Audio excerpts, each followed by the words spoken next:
Hoje eu vou falar sobre a famosa PEC do teto de gastos, ou seja, congelando as despesas, excluindo juros, durante 20 anos. Se num determinado ano você gastou 100 de despesas, sem considerar juros, no ano seguinte você não pode gastar mais do que os 100 corrigido pela inflação. Então, se a inflação for 5%, você não pode gastar mais do que 105.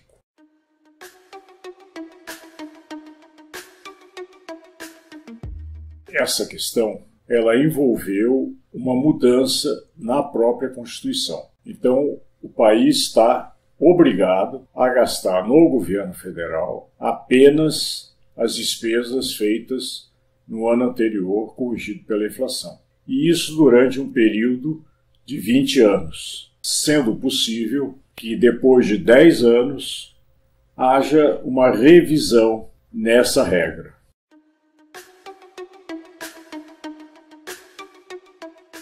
Essa regra fiscal está colocando o país numa camisa de força, uma verdadeira armadilha que seguramente o próximo presidente da República terá que desarmar. E por que isso não está dando certo?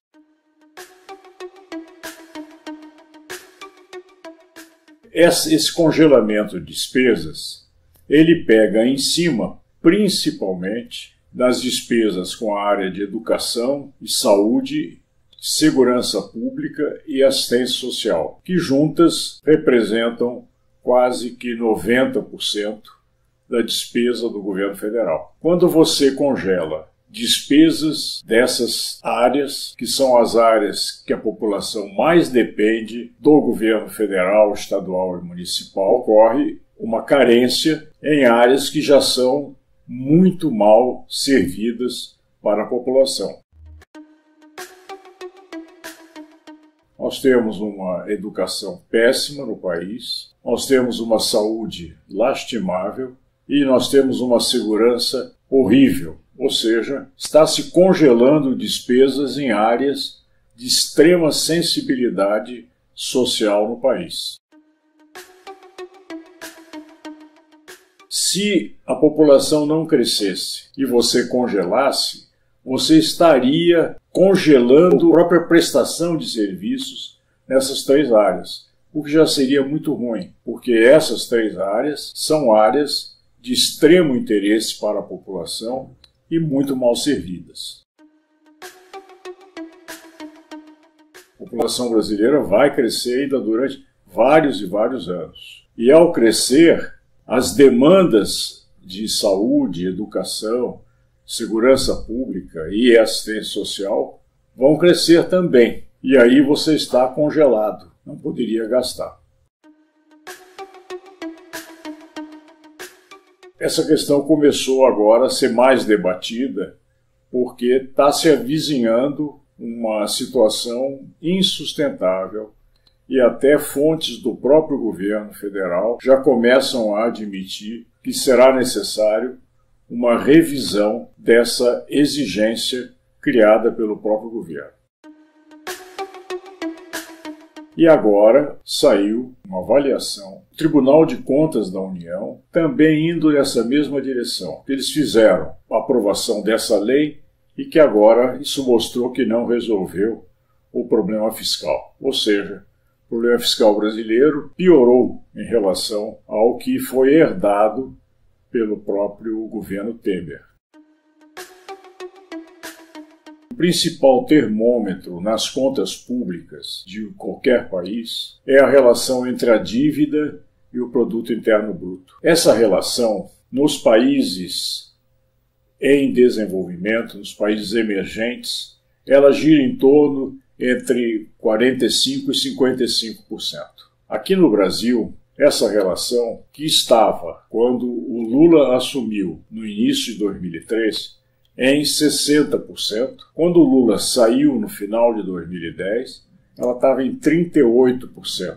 Ela caiu bastante. E a Dilma, quando saiu em maio de 2016, ela estava em 39,1%.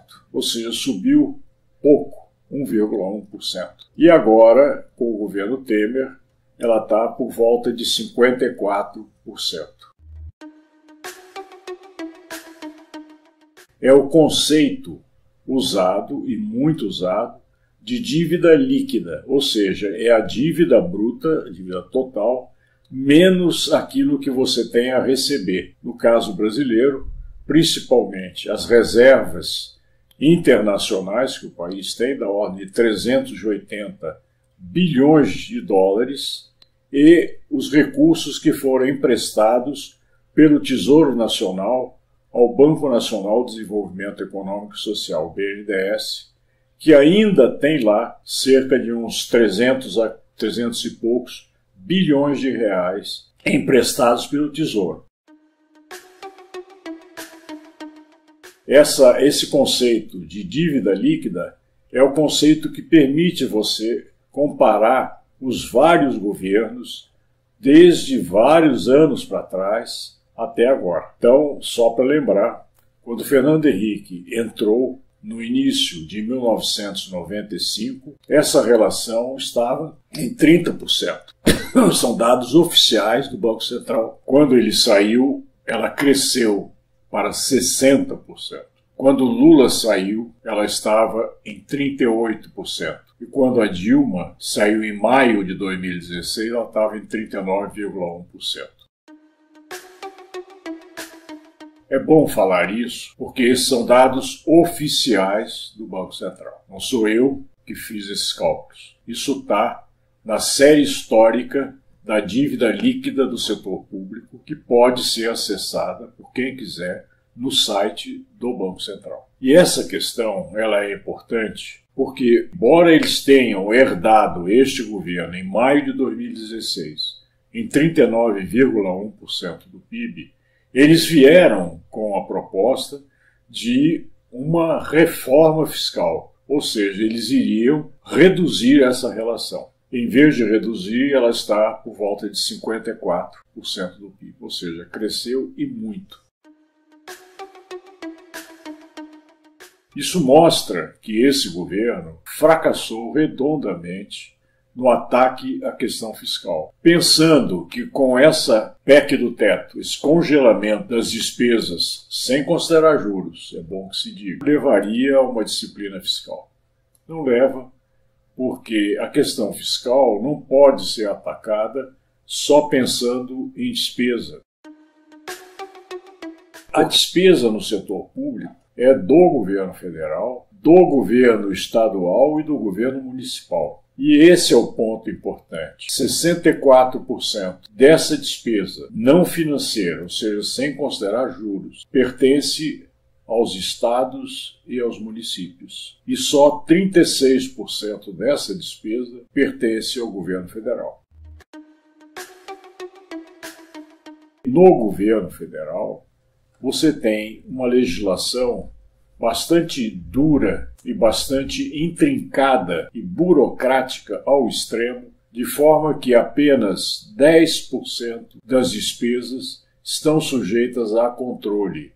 As outras são despesas praticamente automáticas. E esses 10% de 36% representam apenas 3,6% da despesa pública do país.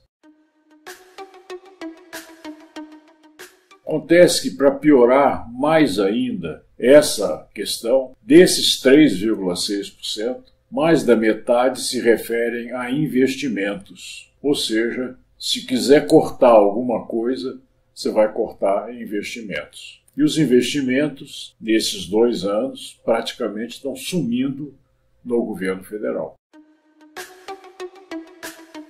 Se você tem essas dificuldades de controlar a questão fiscal pelo lado da despesa, e você tem um Congresso que quer gastar até não poder mais, criando sempre problemas adicionais àquilo que o governo pretende, isso está fazendo com que o país entrasse numa rota explosiva de problemas fiscais.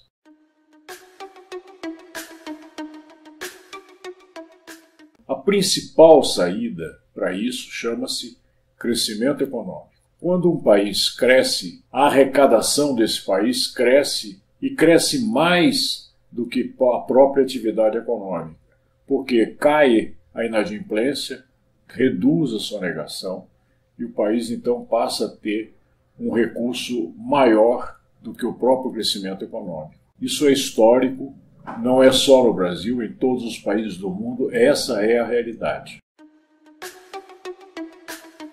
E o país, de 2015 a 2017, ele perdeu de arrecadação, só no governo federal, 1,250 bilhões de reais. Perda de arrecadação. E essa é a principal razão do problema fiscal do Brasil. Essa perda de arrecadação, que está ligado à recessão econômica vivida de 2015, 2016 e praticamente estagnação em 2017, e neste ano já está se prevendo isso, são as causas centrais do problema fiscal e da piora desse indicador que eu falei, que é a relação entre a dívida e o PIB. Oi, pessoal. Esse ano, um ano muito agitado, muita disputa. São as eleições em jogo, muita paixão, muitas ideias, muita discussão. E eu espero que essa página ajude a gente esclarecer um pouco melhor as nossas posições, trocar ideias com os nossos seguidores e que isso sirva para ajudar a todos nós a conseguir contribuir de uma maneira mais forte para o nosso país. Muito obrigado.